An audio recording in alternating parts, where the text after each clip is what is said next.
properly hyped up for this one. A game, Darren, that Newcastle already had Arsenal's number the last little while. Yeah, the last couple of times, actually, because they've won each of their last two against Arsenal without conceding. That takes some doing when you consider the firepower that Arsenal have and the creativity in their forward line as well, and they've added Gyökeres too.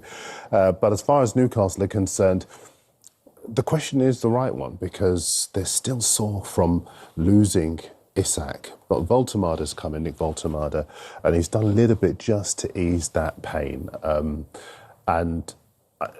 Scoring at St James's Park, earning the trust and the adoration of that fans is going to go a long way to helping him to get his feet under the table even more quickly.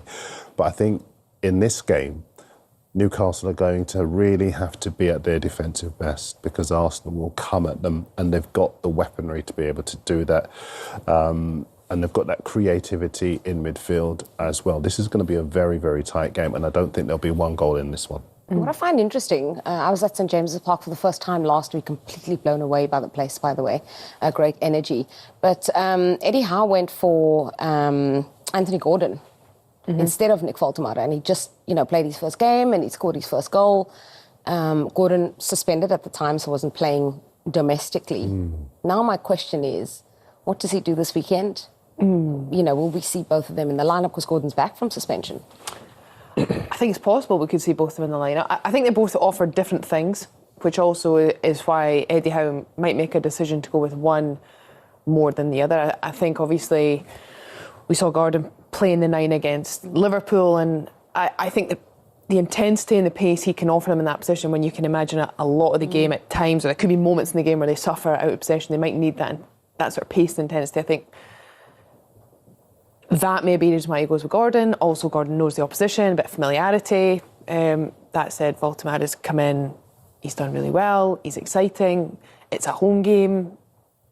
I think Eddie Howe wants to approach the game where he's focused on what they're going to do, whilst acknowledging you're up against Arsenal. If you're a defender, what's easier for you, Voltemada or Gordon?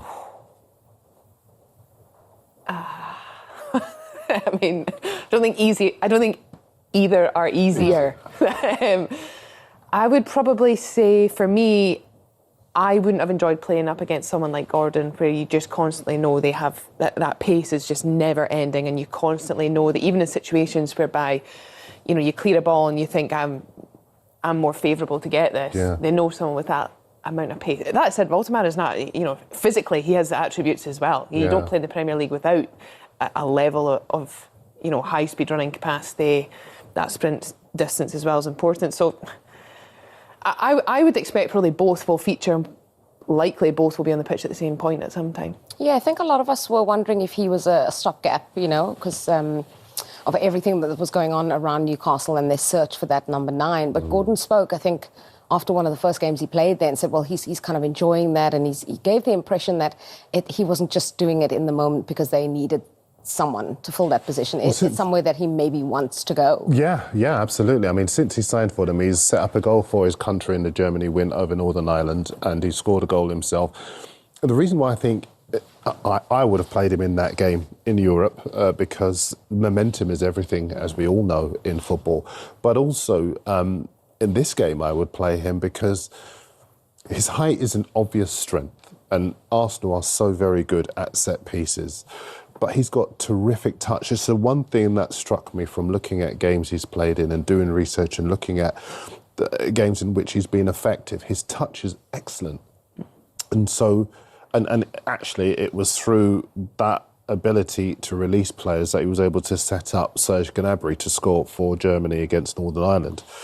So I think that he could be more of a danger than people might think for Newcastle against Arsenal, and I do think he could be effective in both boxes, given how good Arsenal are at set pieces and free kicks. Yeah, well, Eddie Howe described Nick Voltemada as a number 9, but one with a difference. It's difficult to see him as a 10, seeing we don't play with someone in that position. So I see him as a 9, but I see him as a 9 who plays it slightly differently to other 9s that we might have had in the past. I mean, you can't compare Nick to Callum Wilson, for example. They're two totally different profiles of player. But it doesn't mean they can't both be effective in the role. So it's just utilising the players to their strengths. And also, as I said so many times, getting the players to understand where Nick wants the ball and how he plays. I know it's very early on in the season, but given Arsenal's recent history, as Darren reminded us, up at St James's Park, given that Liverpool play 24 hours before them and could open that gap up a little bit more at the top, is this already a situation where they cannot afford to drop any more points? It's definitely not easy. I think it's a game that does come with pressure for Arsenal, because these are the sorts of tests where you go, this isn't an easy game. It's going to test our limits. We've been in the wrong end of a result fairly recently against this side. But equally, these are the sorts of games whereby these are the tighter margins where we're now looking at Arsenal to say, you've got to pick up 3 points here if you realistically do want to go and challenge Liverpool for the title. The key thing is as well that you look at the goal that Isak was able to score. It was an aerial goal. It was a ball into the box, and you've got height in that Arsenal back line, but they weren't able to cut it out. They've got the players who can provide the ammunition for Voltemada. The other key thing about this game is that if you look at where Liverpool are in the context of your question, Liverpool lost last season 2 games on the way to winning the title. They lost 4 in total, but by the time they lost the other 2, the title was won. Yeah. That's 6 points they dropped in the entirety of the title-winning campaign, excluding the other 2 games. Arsenal are 5 points behind. As to your point, they can't afford to give Liverpool any more ground. If they were to lose tomorrow and Liverpool were to win this weekend, then suddenly it's a real problem. Yeah, and Mikel Arteta's team selection is heavily criticised and has been. He now has the squad that many are saying is the one he requires to go all the way in the title race, but he doesn't seem to be getting the selections right. Eze on the bench against Manchester City, Martinelli, who'd scored that winning goal the game before, on the bench as well. In the end, when he was introduced, he did manage to equalise for them against City. It's this time and this kind of game where Arteta, I know he made jokes about playing a little bit with a handbrake on. He made it post one of the press conferences. But this time around, are we expecting to see Eze, who did start and score in midweek, we're expecting him to start?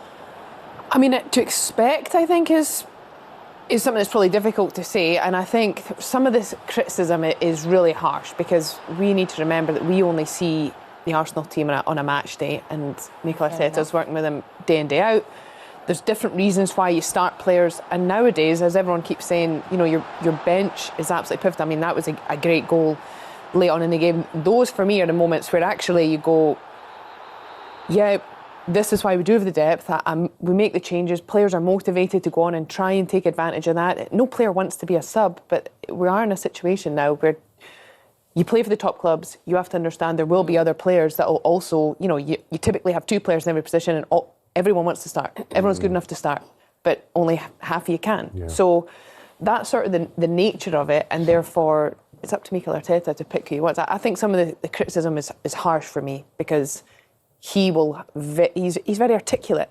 There's so much goes into your team selection, and typically, as fans, you see what happens last weekend, and you think, well, they were great last weekend. They scored. I would start them. That's as fans, we go, I'd put them in starting 11. But there is a lot more to factor in. Away from home at Newcastle, there's the emotional, mental factor. You have to consider. He knows his players better than we do. Darren, do you think the criticism is warranted?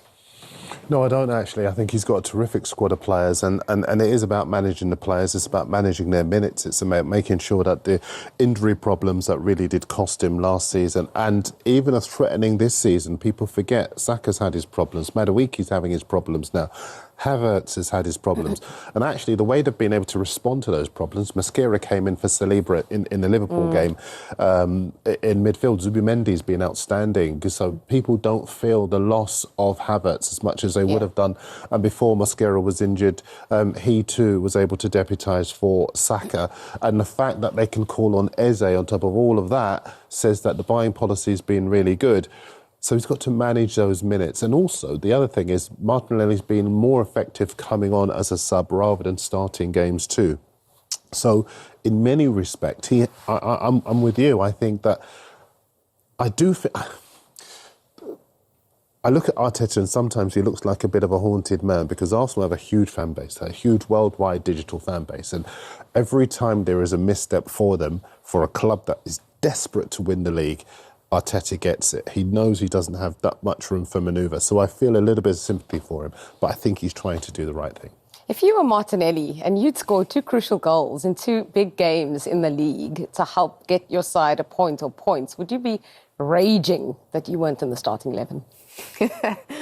I certainly know some players that would be raging if that was the situation. I don't think Martinelli's much of a rager, but that's what we're saying if you were in that position. It's so tough. I just was listening to Darren there and thinking, as a player, if someone's like, oh, great off the bench, though, that is like the worst news you can hear as a player. But it can be a thing, and I think Martinelli's made a great contribution. I think he's been at the club now, a consistent period of time where the fans have grown to love him. I think he has a great connection with them.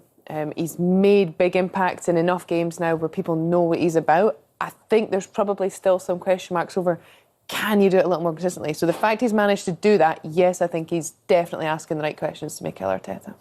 Yep. Newcastle, Arsenal. Oh, 1-1. 2-1 Arsenal.